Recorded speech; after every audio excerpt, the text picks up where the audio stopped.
மாண்புமிகு பேரவைத் தலைவர்களே, எதிர்க்கட்சி வரிசைகளுக்கெல்லாம் தங்களுடைய கருத்துக்களை சொல்லலாம். ஆனா பதில் உரையில் மாண்புமிகு முதலமைச்சர் குறிப்பிடுகின்ற பொழுது ஏற்கனவே 18/6/2026 அன்று மாண்பு உறுப்பினர் அவர்களுக்கு அரசின் தனி தீர்மானம் அனுப்பி வைக்கப்பட்டது. அதைத்தான் நாங்கள் வரவேற்றோம். அதுதான் எங்க கை கிடைச்சது. ஆனா எதிர்க்கட்சி தலைவர் அவருடைய விருப்பத்தை அவர்கள் குறிப்பிடலாம், அது தவறு கிடையாது, அதுக்கு எல்லாத்துக்கும் உரிமை உண்டு. ஆனால் எழுத்துப்பூர்வமாக இந்த திருத்தத்தை வலியுறுத்தி பேசினார, அவர் பேசுகிற போது சொன்னாரு, விளக்கமா சொன்னாரு. தலைவர்கள் இப்படி எழுத்துப்பூர்வமாக தெரிவிக்கப்பட்டிருந்தாலும் அந்த அரசின் தீர்மானத்தில் இடம்பெற்றிருக்க வேண்டும், இடம்பெறவில்லை. ஆகவே திருத்தம் கொண்டு வருகின்ற பொழுது அதை தங்களுடைய அனுமதி பெற்று முதலமைச்சர்கள் முன்மொழிந்து வழிமொழிப்பட்டு விவாதிக்கப்பட்டு ஓட்டெடுப்பு விடப்பட்டு பிறகுதான் அந்த திருத்தத்தை இடம்பெற செய்ய வேண்டும். அதுதான் விதி 104 சொல்லுது. அதைத்தான் நான் குறிப்பிடுறேன், வேற ஒன்றும் கிடையாது. ஆக நீங்கள் விதிகள் படி அதை முறையாக அந்த திருத்தத்தை மேற்கொண்டு முதலமைச்சர்கள் அறிவிக்கப்பட்டிருந்தா எந்த விவரமும் வராது. அது மட்டுமல்ல, நீங்கள் ஏற்கனவே 18/6/2022 அன்று மாண்பு உறுப்பினர் அவர்களுக்கு அளிக்கப்பட்ட அரசின் தீர்மானத்தின் அடிப்படையில் தான் எங்களுடைய கருத்துக்கள்லாம் நாங்கள் சொல்லிட்டு வந்தோம். எல்லாம் இங்க இருக்கிற இங்க இருக்கின்ற அனைத்து எதிர்க்கட்சி உறுப்பினர்களும் அதான் தெரிவிச்சாங்க. இப்ப கூட அந்த திருத்தத்தை எதிர்த்து உங்களை ஆதரிக்கின்ற கம்யூனிஸ்ட் கட்சிக்காரர்களும் அதான் வலியுறுத்தி பேசினாங்க.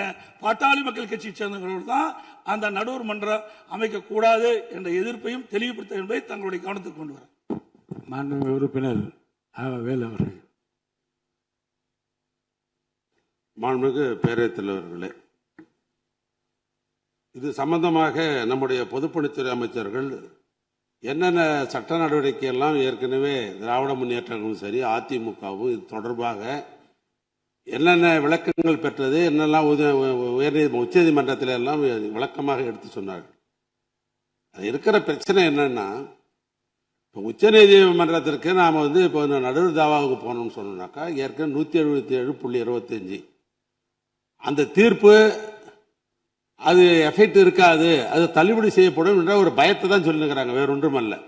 ஆனால் நேற்று 177.25 அதை பொறுத்தளவுக்கு என்னன்னா அது பெரிய விளக்கெல்லாம் கொடுத்துட்டாங்க.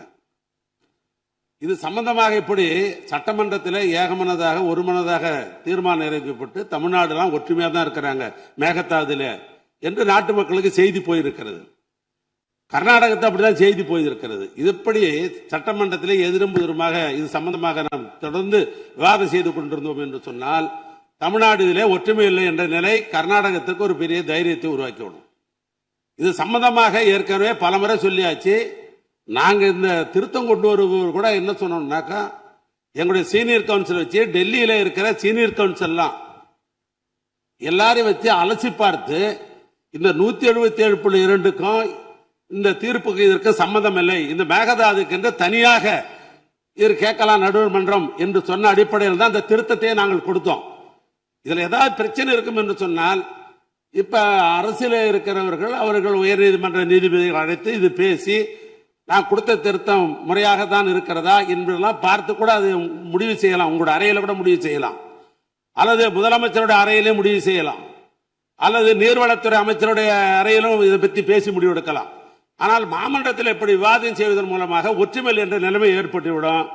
ஆனால் நான் மீண்டும் சொல்றேன், நாங்க உச்ச நீதிமன்றத்தினுடைய நீதிபதிலாம் என்ன தொடர்ந்து ஆட்சியில் இருந்து இது சம்பந்தமாக நாங்கள் பல தாவாக்களை பல வழக்கறிஞர்களை அலசி பார்த்து ஆய்வு செய்துதான் இந்த திருத்தத்தை நாங்கள் கொடுத்திருக்கிறோம். ஆனால் திருத்தம் என்பது ஏற்புடையதுதான். இந்த திருத்தத்தின் மூலமாக பழைய நீதிமன்றத்தில் வழங்கப்பட்ட காவிரி இந்த டிஸ்ட்ரிபியூஷன் இருக்கிற பிரச்சனை இதுல எந்த காரணத்தை கொண்டும் தடைபடாது, அந்த தண்ணீர் வரதான் செய்யும்.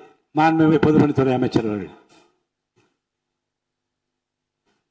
மாண்புமிகு பேரவைத் தலைவர் அவர்களே, அவங்க முடிக்கட்டும், முடிச்ச பிறகு நீங்க திருப்பி பேசுங்க. இல்ல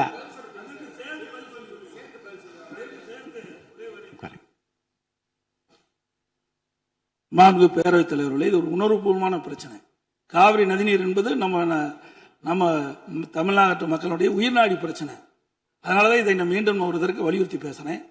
ஏற்கனவே ஒவ்வொரு முறை பிரச்சனை வருகின்ற பொழுது அது எந்த அரசாங்கம் இருந்தாலும் சரி, திராவிட முன்னேற்ற கழகம் சரி, அதிமுக அரசாங்கம் சரி, அனைத்து கட்சி தலைவருடைய கூட்டத்தை கூட்டி ஆலோசனை நடைபெற்று அதுக்கு பிறகுதான் ஒரு முடிவு செஞ்சு சட்ட ரீதியாக நாம் நடவடிக்கை எடுத்த வரலாறு உண்டு. ஆனால் நடுவர் மன்றம் அமைக்கப்படும் என்ற ஒரு செய்தியை அனைத்து கட்சியுடைய தலைவர்களை அழைத்து பேசி சாதக பாதகங்களை தெரிந்து பிறகு அதில் இருக்கின்ற குறைபாடுகளை நீக்குவதற்கு முடிவு செய்திருந்தால் சரியாக இருந்திருக்கும். இப்படித்தான் கடந்த காலத்தில் இருந்தது. ஆனால் எதையுமே எடுத்துக்கொள்ளாமல் அவர்களாகவே இன்றைக்கு மாண்புகு முன்னாள் பொதுப்பணித்துறை அமைச்சர் சொன்னாங்க. அதுல எனக்கு என்ன அவருடைய ஆட்சி காலத்தில் என்ன செஞ்சாங்க எங்களுக்கு முழு விவரம் தெரியாது. இருந்தாலும் கடந்த காலத்தில் நடுவர் மன்றம் கடந்த காலத்தில் இந்த காவிரி நதிநீர் பிரச்சனை வருகின்ற பொழுது, மேகதாது பிரச்சனை வருகின்ற பொழுது, அது அதிமுக ஆட்சியும் சரி, திராவிட முன்னேற்ற கழக ஆட்சியும் சரி, இன்றைக்கு அனைத்து கட்சி தலைவருடைய கூட்டத்தை கூட்டி அவருடைய கருத்துக்கள் எல்லாம் கேட்டு அதற்கு பிறகு சட்ட வல்லுநரோடு கலந்து பேசி இதுதான் உச்சநீதிமன்றத்தில் வழக்கு தொடரப்பட்டு கிடைக்கப்பட்ட தீர்ப்பு. அது மட்டுமல்ல, 2018 ஆண்டு இறுதி தீர்ப்பு வழங்கப்பட்டு விட்டது. இன்றைக்கு உச்சநீதிமன்றம் பல ஆண்டுகளாக சட்ட போராட்டம் நடத்தி இறுதி தீர்ப்பை பெற்றுவிட்டோம். அந்த இறுதி தீர்ப்புல தெளிவா குறிப்பிட்டிருக்குது, கீழ்ப்படுகை மாநிலத்தினுடைய அனுமதி ஒப்புதல் இல்லாமல் மேல்படுகை மாநிலம் காவிரி ஆற்றின் குறுக்கே வருகின்ற தண்ணீரை தடுக்கவோ தேக்கவோ திருப்பவோ முடியாது என்று தெளிவுபடுத்தி விட்டார்கள். மீண்டும் நடுவர் மன்றம் ஒன்று அமைக்கின்ற பொழுது சட்ட சிக்கல் ஏற்படும் என்பதை சுட்டிக்காட்ட விரும்புகின்றேன். இது உணர்வுபூர்வமான பிரச்சனை. 20 மாவட்ட மக்களுக்கு தண்ணீர் வழங்கக்கூடிய நீர் காவிரி நீர், அது மட்டும் டெல்டா மாவட்டம் பாதுகாக்கப்பட வேண்டிய ஒரு சூழ்நிலை இருந்து கொண்டிருக்கின்ற காரணத்தினாலே இதை உணர்வுபூர்வமாக சிந்தித்து செயல்பட வேண்டும் என்று அவருடைய கவனத்திற்கு கொண்டு வருகிறார்.